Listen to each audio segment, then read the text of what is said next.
Join করলেন, এখন আজকের দিনে আপনাদের দলে বিরোধী শাসক দল মানে যেটা এটি মানে অপারে রয়েছে বিজেপি, তাদের দল থেকে কতজন ভোটার আপনাদের দলে সামিল হয়েছে? প্রথমে মিডিয়া পার্সনকে ধন্যবাদ জানাই।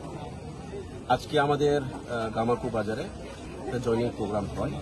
এই জয়নিং প্রোগ্রামে আমাদের দলে সামিল হয়েছেন বিজেপি ছেড়ে 18 ফ্যামিলির প্রায় 52 ভোটার আমাদের মহারাজার যে খানসা আইডিওলজিতে ওনারা যোগ দিয়েছেন।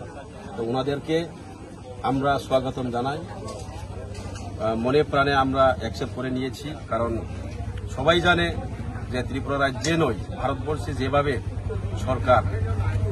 সরকার চালাচ্ছে সেটা গ্রহণযোগ্য নয়।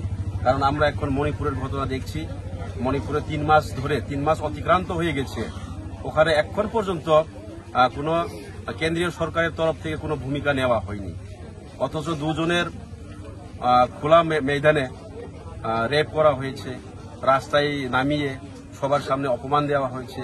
এই জঘন্য ঘটনাগুলি কিন্তু আমরা ভারতবর্ষে বোধহয় কোনো রাজ্যে এমন হয়নি, কিন্তু আমাদের মণিপুরে এইভাবে ঘটনা হচ্ছে। সেটাকে যদি ভারত সরকার স্টেপ নেওয়ার যদি প্রচেষ্টা চালায় তাহলে কিন্তু সম্ভব, যে কোনো কিন্তু অসম্ভব জিনিস নয়।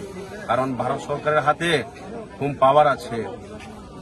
আমাদের কি বলে একটা ইন্ডিয়ান আর্মি ফোর্স বা সেন্ট্রাল ফোর্স দিয়ে যদি একটা রাষ্ট্রপতি শাসন জারি দিয়ে ওটাকে কিন্তু রুকা যায়, কিন্তু ইচ্ছাগতভাবে ষড়যন্ত্রই বলা যায়।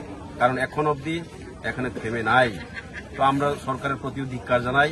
তাই পাবলিক আমাদের যারা জনগণ আছে দলে দলে কিন্তু বিজেপি ছেড়ে বিভিন্ন দলে যোগ দিচ্ছে।